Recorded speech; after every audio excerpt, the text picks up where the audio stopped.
Hari ini, saya ingin membahas topik yang pasti sangat Anda minati, rezeki dan keberuntungan finansial. Dan yang lebih menarik lagi, ini ada hubungannya dengan toilet dan roh kemiskinan. Orang Indonesia sejak dulu banyak yang memperhatikan hal-hal seperti Feng Shui atau primbon.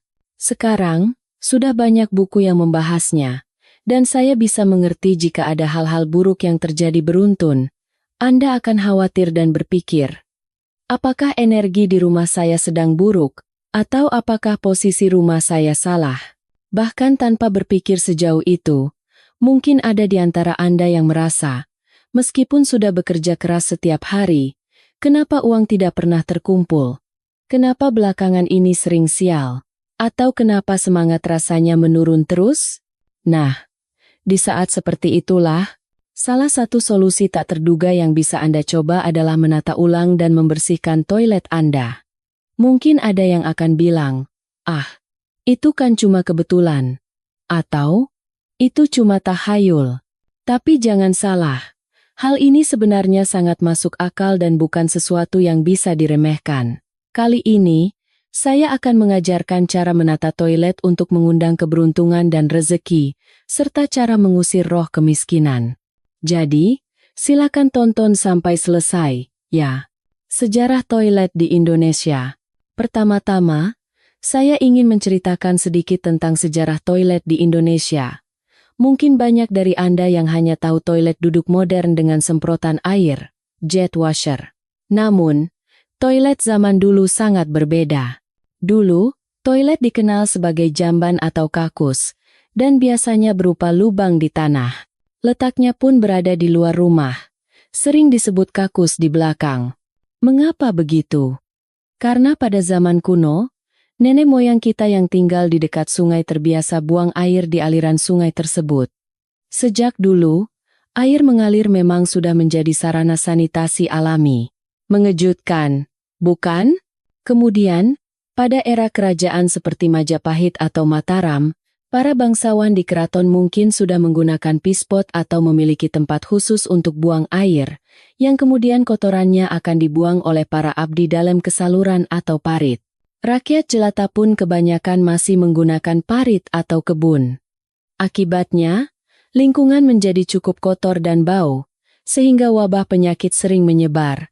Tradisi seperti bersih desa atau ruatan di beberapa daerah sebenarnya berawal dari doa kepada Yang Maha Kuasa untuk menolak bala dan wabah penyakit semacam itu. Sedikit selingan, jangan bayangkan kehidupan kerajaan zaman dulu selalu sebersih dan seharum di film. Karena keterbatasan air bersih dan sabun, kebersihan tubuh adalah barang mewah, bahkan bagi kalangan atas sekalipun. Nanti, sekitar zaman kolonial, ada orang-orang cerdas yang mulai berpikir untuk memanfaatkan kotoran manusia sebagai pupuk. Kotoran yang terkumpul di jamban akan diambil, lalu difermentasi di dekat sawah untuk dijadikan pupuk. Hasilnya, panen padi dan hasil bumi lainnya menjadi melimpah ruah. Karena hal ini, para petani bahkan rela membayar untuk mendapatkan tinja dari rumah-rumah penduduk. Di kota-kota besar pada zaman Hindia Belanda, para pemilik rumah sewa, indekos, bisa mendapatkan penghasilan tambahan yang lumayan dari penjualan tinja kepada para pengumpul pupuk ini. Sejak saat itu, toilet umum juga mulai ada, terutama di tempat-tempat ramai seperti pasar atau saat ada perayaan besar. Toilet umum ini dikelola dari uang yang dibayarkan oleh para petani yang datang mengambil isinya. Oleh karena itu, kota-kota di Hindia Belanda, seperti Batavia, pada masanya bisa dibilang cukup bersih. Ini sangat mengejutkan orang-orang Eropa yang datang pada akhir abad ke-19 atau awal abad ke-20. Mengapa? Karena pada era yang sama di Eropa, yang dianggap sebagai pusat peradaban, masyarakat umum masih buang air di pispot lalu membuangnya begitu saja dari jendela ke jalanan. Mereka tidak peduli jika ada orang lewat yang terkena atau jalanan menjadi kotor. Bahkan ada cerita bahwa sepatu hak tinggi diciptakan agar orang tidak menginjak kotoran di jalan. Kastil-kastil megah dari abad pertengahan di Eropa yang indah itu, toiletnya seringkali hanya berupa lubang di dekat jendela yang langsung jatuh ke bawah. Bahkan istana Versailles yang megah itu konon tidak punya banyak toilet, sehingga para bangsawan sering buang air di taman-tamannya yang indah, membuat tamannya menjadi sangat bau. Sungguh ironis, bukan? Mereka tidak peduli dengan ketidaknyamanan orang lain. Dibandingkan dengan itu, Indonesia, meski bukan negara maju pada saat itu, sudah sejak lama memanfaatkan kotoran sebagai sumber daya. Fakta bahwa toilet di sini memiliki sejarah pemanfaatan yang begitu maju cukup mengejutkan. Ada ungkapan bahwa kotoran bisa mendatangkan emas dalam bentuk hasil panen. Mungkin dari sinilah hubungan antara toilet dan rezeki berawal. Dan kini di era modern, salah satu hal yang paling membuat kagum turis asing yang datang ke Indonesia adalah toilet kita yang dilengkapi jet washer atau semprotan air. Banyak yang bilang setelah pulang ke negaranya, mereka merasa negaranya tertinggal dalam hal kebersihan dan ingin kembali ke Indonesia. Mengapa membersihkan toilet berhubungan dengan rezeki? Seperti yang saya sebutkan, toilet zaman dulu letaknya terpisah di luar rumah dan dianggap sebagai tempat yang kotor atau kotoran. Tentu saja, sebagai tempat buang hajat, toilet memang rentan kotor. Namun, pandangan ini juga dipengaruhi oleh kearifan lokal dan kepercayaan nenek moyang. Kepercayaan kuno di Nusantara sangat sederhana. Tempat-tempat yang indah seperti gunung, batu besar, atau area dengan energi alam yang kuat dianggap sebagai tempat bersemayamnya kekuatan ilahi atau roh para leluhur. Merawat dan menjaga kebersihan tempat-tempat tersebut adalah bentuk penghormatan. Sebaliknya, sampah, kotoran, darah, penyakit, dan bangkai dianggap sebagai kotoran atau pembawa energi negatif leteh dalam budaya Bali. Dulu, pekerjaan yang dianggap kotor seperti membersihkan sampah atau mengurus pemakaman seringkali dipandang rendah. Namun, syukurlah di zaman sekarang, semua pekerjaan adalah mulia. Dan orang yang mau melakukan pekerjaan yang dihindari banyak orang justru patut dihormati. Penting bagi kita untuk memahami bahwa akar diskriminasi semacam itu sudah tidak relevan lagi. Kembali ke toilet modern. Di sebagian besar rumah saat ini, kotoran langsung dialirkan ke septic tank atau saluran pembuangan, sehingga tidak ada lagi bau menyengat seperti zaman dulu. Itulah mengapa toilet bisa berada di dalam rumah. Namun, sisa-sisa pandangan lama bahwa toilet adalah tempat kotor masih melekat. Karena itu, dalam ilmu Feng Shui atau primbon, posisi toilet sering menjadi perhatian utama. Pesannya jelas, jagalah toilet sebersih mungkin, buat suasananya terang, untuk menghilangkan energi negatif. Menurut Feng Shui, tempat berkumpulnya elemen air sangat berhubungan langsung dengan peningkatan rezeki. Dengan demikian, jika Anda menjaga toilet di rumah Anda tetap bersih dan mengisinya dengan energi air yang murni, maka keberuntungan finansial dan rezeki akan datang kepada Anda. 7. Hal yang boleh dan tidak boleh dilakukan di toilet. Dalam Feng Shui, ada istilah yang menyebutkan bahwa tidak ada posisi toilet yang baik. Artinya, dimanapun toilet diletakkan, ia berpotensi memberikan energi kurang baik bagi rumah. Ini karena toilet dianggap sebagai ruang pembuangan energi negatif. Karena itu, Feng Shui sangat menekankan hal-hal yang tidak boleh dilakukan di toilet. Apa saja itu? Berikut adalah 7 hal yang perlu diperhatikan, termasuk hal yang baik untuk dilakukan. 1. Jangan berlama-lama. Seperti yang sudah berulang kali saya katakan, toilet adalah tempat berkumpulnya energi negatif. Jika Anda berlama-lama di dalamnya, Anda akan terpapar pengaruh buruk dari energi tersebut. Jadi, hentikan kebiasaan membawa koran, majalah, atau sekarang ini ponsel, lalu duduk di toilet selama 10,20 menit. Mencari informasi di toilet tidak akan membawa manfaat apapun. Setelah urusan Anda selesai, segeralah keluar. 2. Ventilasi dan pengharum ruangan. Khususnya di apartemen atau perumahan padat, banyak toilet yang tidak memiliki jendela. Desain seperti ini membuat sirkulasi udara menjadi buruk, sehingga energi negatif tidak bisa keluar. Udara yang stagnan dapat menyebabkan rezeki Anda juga ikut mandek. Oleh karena itu, rajinlah menyalakan exhaust fan. Anda juga bisa menggunakan handuk berwarna lavender, yang dianggap sebagai warna penetralisir energi negatif. Menggunakan pengharum ruangan atau pewangi juga sangat baik. Aroma yang dipercaya dapat meningkatkan keberuntungan adalah aroma jeruk atau sitrus. Selain itu, arang juga memiliki daya serap bau dan kelembapan yang tinggi, serta dipercaya dapat menolak energi buruk. Banyak orang meletakkan arang bambu sebagai bagian dari interior. Dan lagi, diyakini ada penunggu atau energi penjaga di setiap sudut rumah.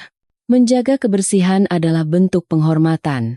Anda bisa menyalakan dupa atau aromaterapi di toilet untuk membersihkan bau dan energi negatif, sekaligus sebagai bentuk penghormatan terhadap kebersihan rumah Anda.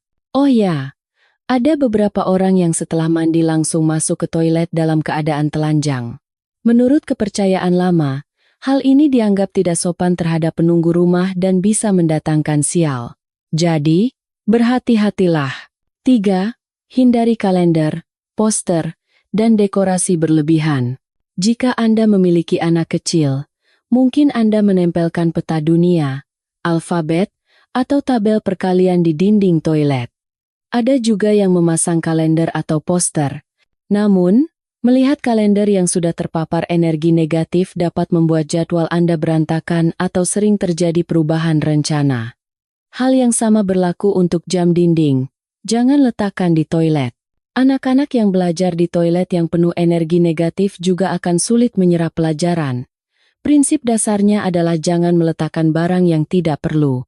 Namun, gambar pemandangan alam seperti danau atau hutan diperbolehkan. Dekorasi dari keramik juga tidak masalah karena tidak menyerap bau. Meletakkan benda-benda lucu yang menenangkan hati di atas alas berwarna kuning dari bahan silikon atau plastik juga baik untuk rezeki. Satu hal yang sangat penting adalah garam kasar. Letakkan sekitar 10 gram garam kasar di piring kecil. Garam ini akan menyerap energi negatif. Namun, Anda harus menggantinya secara berkala. Jika tidak, efeknya akan terbalik. Istri, gunakan sandal khusus toilet. Sediakan sandal yang hanya digunakan di dalam toilet. Jika Anda keluar masuk toilet dengan sandal yang sama dengan yang Anda pakai di dalam rumah, Anda akan membawa energi negatif dari lantai toilet ke seluruh rumah. 5. Keset dan handuk toilet. Menggunakan keset memang baik untuk mencegah kaki menginjak langsung lantai toilet yang penuh energi negatif.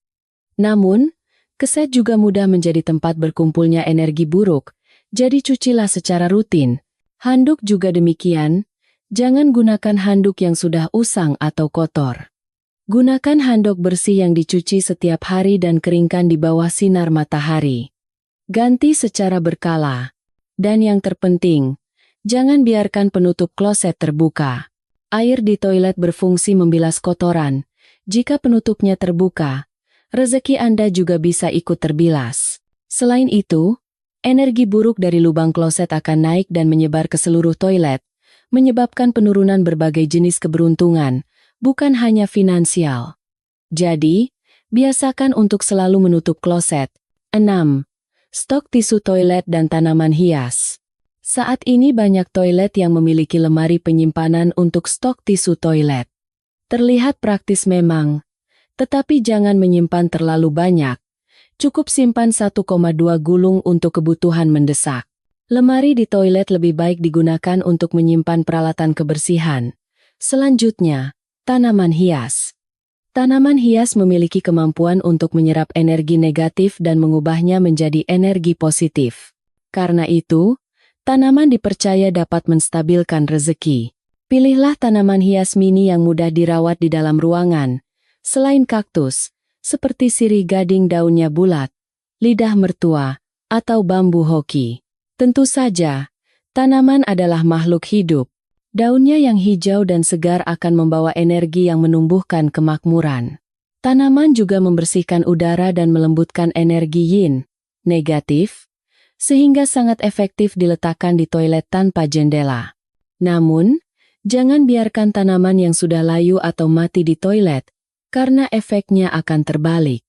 Rawatlah dengan baik, sirami secara teratur, dan buang jika sudah mati. 7. Peralatan kebersihan. Terakhir adalah alat-alat pembersih toilet.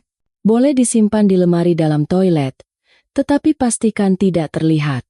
Jika tidak ada lemari, Anda bisa meletakkannya di belakang pot tanaman hias.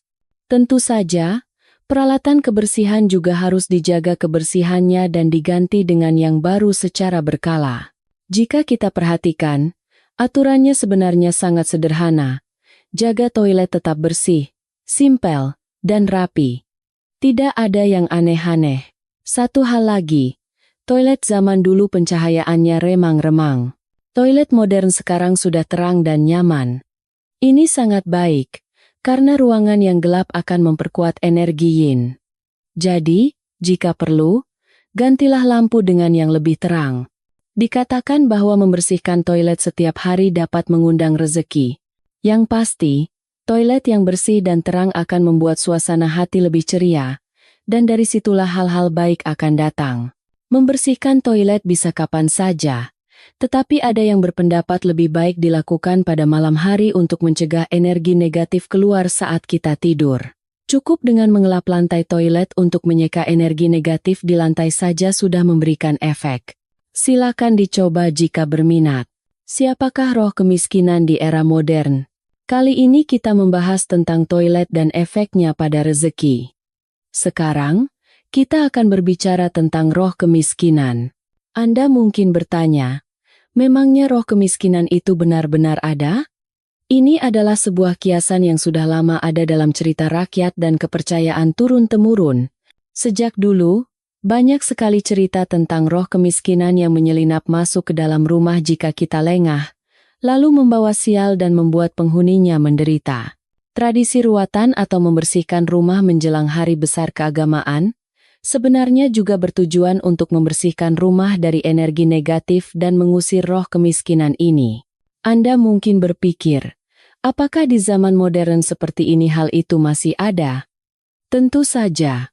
Roh kemiskinan modern adalah sesuatu yang bersemayam di dalam hati Anda dan saya. Ya, dalam bahasa modern, kita bisa menyebutnya pikiran negatif. Roh kemiskinan ada pada orang-orang yang sudah kehilangan semangat positifnya, yang selalu berpikir, sudahlah, aku memang begini. Aku melakukan apapun pasti gagal, atau aku ini manusia tidak berharga. Mereka terus-menerus menyalahkan dan merendahkan diri sendiri. Orang-orang seperti ini sedang dalam kondisi kehilangan kepercayaan diri. Jadi, meskipun ada peluang emas datang di depan mata, mereka tidak akan menyadarinya. Mereka tidak berani mengambil tantangan, sehingga terjebak dalam lingkaran setan yang membuat kondisi mereka semakin buruk. Pada akhirnya, mereka akan benar-benar menarik situasi di mana mereka tidak bisa berbuat apa-apa. Nenek moyang kita menyebut kondisi ini sebagai kerasukan roh kemiskinan. Jika Anda yang menonton video ini merasakan ada sedikit saja tanda-tanda seperti itu, coba letakkan tangan di dada dan renungkan sejenak. Lalu, lakukan semua hal yang dibenci oleh roh kemiskinan.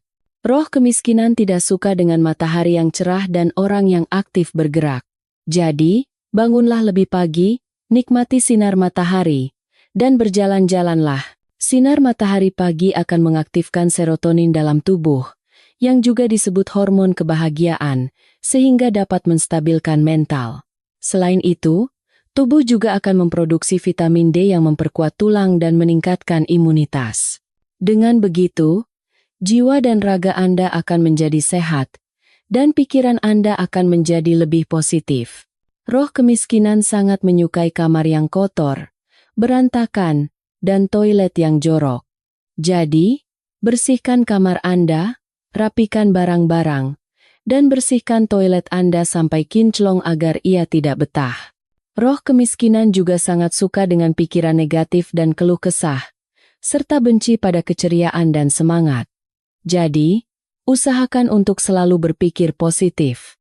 Secara sadar, gantilah kata-kata negatif seperti capek, ya sudahlah, dengan kata-kata positif seperti aku beruntung, berhasil, terima kasih. Ucapkan dengan lantang. Dan jalanilah hari dengan senyuman dan rasa syukur. Selain itu, pemborosan dan manajemen keuangan yang buruk adalah makanan kesukaan roh kemiskinan. Jadi, belajarlah untuk menggunakan uang secara terencana dan bijak. Dengan memperbaiki satu persatu hal ini, Anda yang tadinya sangat negatif, tanpa sadar akan menjadi lebih positif. Anda akan mulai menyadari peluang di depan mata, dan mampu meraihnya dengan mantap. Begitu satu hal berhasil, hal-hal baik lainnya akan mengikuti. Tanpa Anda sadari, roh kemiskinan itu akan lari terbirit-birit.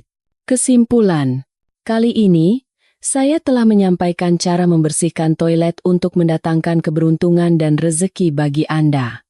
Dengan menelusuri sejarah toilet di Indonesia, kita bisa melihat bahwa nenek moyang kita ternyata adalah orang-orang yang peduli kebersihan dan memiliki kearifan untuk memanfaatkan kotoran. Di abad ke-21 ini, toilet bukan lagi sekadar tempat untuk membuang hajat. Dengan rutin membersihkan toilet, menjaganya tetap bersih, memiliki ventilasi yang baik, menjadikannya ruangan yang terang, serta memilih warna dan interior yang tepat, toilet bisa menjadi spot rezeki untuk mereset jiwa dan raga Anda serta mengundang keberuntungan baru. Jadi, anggaplah hal ini penting.